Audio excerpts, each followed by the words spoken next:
जत्ती Tor भी हमें साड़ी रे पिंधो कि कोटा रे पिंधो कि साथ के पिंधो लेकिन संबलपुरी सेटा गुटे 200 टका मीटर हेले भी संबलपुरी गुटे अलगा चमक है बेले संबलपुरी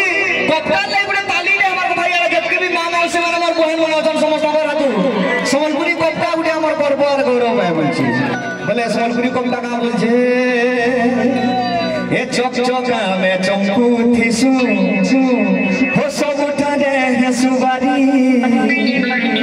हो जनता चमके ई दुनिया सारा